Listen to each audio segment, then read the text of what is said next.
আচ্ছা, ওই শিমুল বসু সেন আর তার দলবলের কি খবর? কে জানে, মালপত্র নষ্ট করে দেওয়ার পর, কারখানা ভেঙে দেওয়ার পর সব যেন কিরকম ভ্যানিশ হয়ে গেছে। আবার নতুন কি প্ল্যান করছে কে জানে? দূর দূর, ছাড়ো তো। ওরা আর নতুন কোনো প্ল্যান করতেই পারবে না।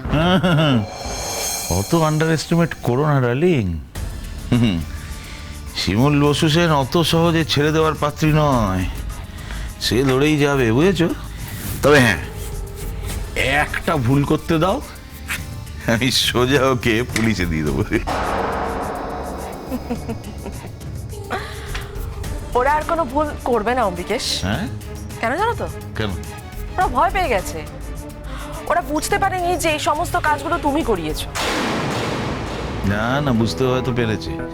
আরে বাবা, শিমুল বসু সেন যথেষ্ট চালাক। ধুর, চালাক না ছাই। আচ্ছা অম্বিকেশ, শিমুল যদি সত্যি এতটা চালাক হতো, তাহলে কেউ এতদিনে বুঝতে পারতো না যে নীলের এই প্রাণঘাতী ভয়ঙ্কর অ্যাক্সিডেন্টটা তুমি করিয়েছো? কি হলো? কে গো?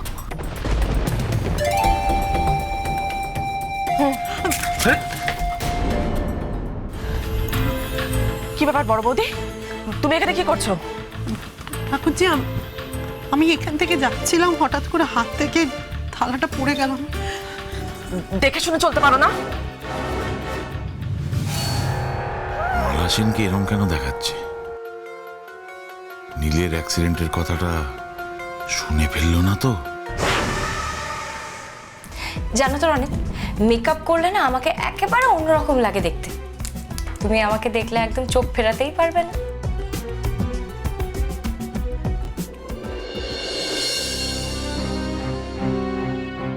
নীলের চন্দনের গন্ধে অ্যালার্জি আছে।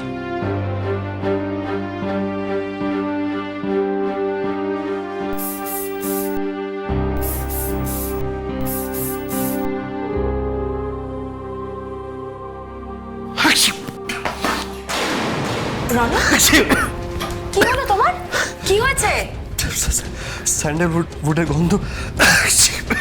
আজ বোধহয় চন্দনের গন্ধওয়ালা রুম ফ্রেশনার দিয়েছে। আরে কেন দিয়েছে? ম্যাডাম, আমরা তো কেউ জানতাম না যে চন্দনের গন্ধে স্যারের অ্যালার্জি আছে। আমিও জানতাম না। সরি নীল, আমি জেনে শুনে তোমায় কষ্ট দিলাম, কিন্তু আমার তো আর কিচ্ছু করার ছিল না, বলো। স্যার, আপনি কিন্তু এই ঘরে থাকলে সমানে হাঁচি হবে। আপনি বরঞ্চ পাশের মেকআপ রুমে চলে যান। না না না, না, আমার মনে হয় ও ঠিকই বলছে। আমি আসছি। Take care. আমার নীলকে আমি সব সময় তোমার থেকে আগলে রাখবো মধুশ্রী, সব সময়। আমাকে ক্ষমা করে দাও ঠাকুরজি, এরকম আর কখনো হবে না। আমি বুঝতেই পারিনি হাত থেকে থালা পড়ে গেছে। এখান থেকে যাও, কি নিজের কাজ করো, যাও। শোনো না, কিছু জানতে পেরে গেছে নাকি? সর্বনাশ, জানতে পারো তো সবকিছু বলে দেবে। সব নাশ করে। বড় বৌদি শোনো, এই ডালের থালা নিয়ে তুমি এখান দিয়ে কি করতে যাচ্ছিলে? কোথায় যাচ্ছিলে?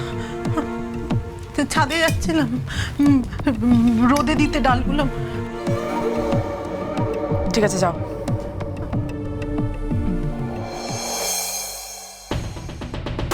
অম্বিকেশ, হ্যাঁ, আমার মনে হয় না বড় বৌদি কিছু শুনতে পেয়েছে। আর বেসিক্যালি ও তো বোকা টাইপের। পল্লবী, শুনতে না পেলেই ভালো। শুনতে পেলে আমাদেরই বিপদে পড়তে হবে। অবশ্য বিপদকে কোনোদিনই অম্বিকেশ নন্দী ভয় পায় না, তুমি তো জানো। উল্টে বিপদই অম্বিকেশ নন্দীকে ভয় পায়। আগের বার নীল সেনের অ্যাক্সিডেন্ট করিয়েছিলাম না? এবার যদি প্রয়োজন হয় না, সেন বংশের সবাইকে শেষ করে দেবো। চলে এসো।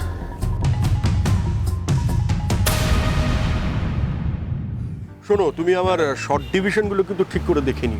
হ্যাঁ, আর একজনকে পাঠাও আর্টিস্টের ঘরে, দেখো গিয়ে ওরা ঠিকভাবে কস্টিউম পরেছে কিনা বা ডায়লগগুলো মুখস্থ করেছে কিনা দেখো। আর প্রপ লিস্টটাকে কিন্তু মিলিয়ে নেবে ঠিক করে। আমার সেদিনের মতো হলে কিন্তু চলবে না, হ্যাঁ ঠিক আছে? ঠিক আছে, তুমি এগিয়ে যাও, দেখো দেখো কোথায় কি আছে। ছোট্টুল দাদা গো, বলো। বলছি কি এটা বুঝি একটা কলেজের গপ্প? হ্যাঁ, একে খুব ভালো। তা বলছি কি আমি কি একটা ছোট মুখে বড় কথা বলবো গো? বলে দি, হ্যাঁ একে আমাদের গ্রামে যাত্রা হতো না, আমি দেখতাম গো। এটা তোমার গ্রামের যাত্রা নয়, এটা সিনেমা। হ্যাঁ একে বুঝেছি গো। একে ওই আমি যখন ওই রান্না করছিলাম না, তখন আপনার পুরো গপ্পটা শুনেছি গো। গপ্পটা খুব ভালো। ওই যে নায়িকা দিদিমণি আসছে কলেজের মধ্যে হাঁটতে হাঁটতে এসে দাঁড়াচ্ছে, তারপরে ওই পটপটি করে নায়ক কুমার আসছে, এসে তার সামনে ক্যাচ করে দাঁড়াচ্ছে। খুব ভালো, খুব ভালো। ওটা আমার সিনেমার সবচেয়ে অ্যাট্রাকটিভ সিন, জানো? একে তা বলছিলাম কি দিদিমণি, মানে আপনার ওই সিনেমার নায়িকা যদি কলেজের ছাত্রী না হয়ে যদি কলেজের দিদিমণি হতো তাহলে কেমন হতো গো? মানে একে মানে হচ্ছে এই ধরুন নায়িকা ছদ্মবেশে ছাত্রী হয়ে এসছে, আসলে তিনি দিদিমণি। এবারে বকে গেছে নায়ক কুমার, একদম বকে গেছে, কিন্তু নায়ক কুমার তার ছোট্টবেলার বন্ধু গো, তাকে সিধে করতে ছদ্মবেশ নিয়েছে। এইটা হলে প্রেমটা একেবারে মাখো মাখো হবে না গো? এক্সেলেন্ট, তুমি তো হীরের খনি গো। এরকম একটা আনকমন আইডিয়া, তোমার হাতের রান্নার মতোই তোমার আইডিয়াটা সুস্বাদু। গল্প চেঞ্জ। তাহলে ওইটাই কথা রইলো, হ্যাঁ নায়িকা ছদ্মবেশে ছাত্রী হয়েছে, আসলে উনি দিদিমণি। বকে যাওয়া নায়ক কুমারকে কান মূলে একেবারে সিধে করতে এসে গো। কেমন এসব এসব আইডিয়া তুমি পেলে কোথা থেকে? এটা কি বলেন তো, ওই আমাদের গ্রামে যখন যাত্রাপালা হতো না, আমি ওখানে গিয়ে একটু একটু অভিনয় করতাম গো। তারপরে ওই যে যখন ঠাকুরের বিসর্জন হতো, তারপর গ্রামের মেলা হতো, তখন তো আমি ঢিংচাক ঢিংচাক করে নাচ করতাম গো। ওই তখন যেরকম নাচ করলাম না তেমন। তোমার অনেক গুণ, অনেক গুণ। দাঁড়াও, গল্প চেঞ্জ। এখন থেকে আমার ক্যামেরাম্যানটা গেল কোথায়? এই দেবো দেবো দেবো দেবো দেবো, চেঞ্জ চেঞ্জ, গল্প চেঞ্জ। এই সময় ফোনটা বাজছে কেন? কে ফোন করছে?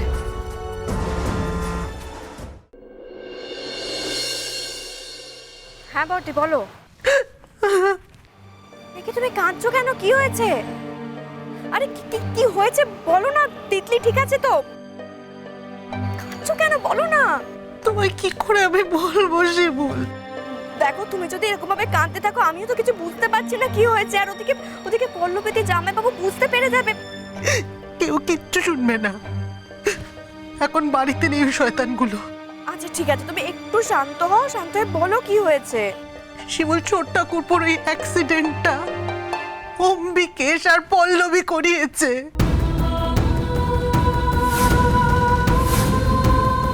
কি বলছো তুমি এটা? আমি নিজে শুনেছি আজকে ওদের কথা, আমি ঠিক শুনেছি শিমুল।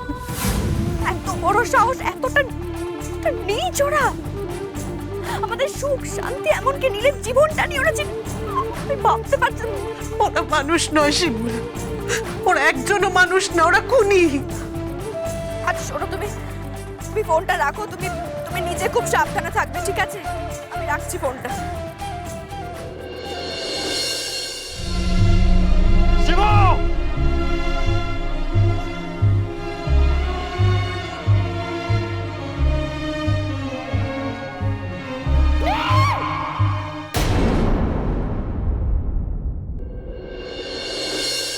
অম্বিকেশ নন্দী, তোমায় আমি ছাড়বো না। তোমাকে তোমার অন্যায়ের শাস্তি, পাপের শাস্তি পেতেই হবে। অনেক বড় শাস্তি ওয়েট করছে তোমার জন্য।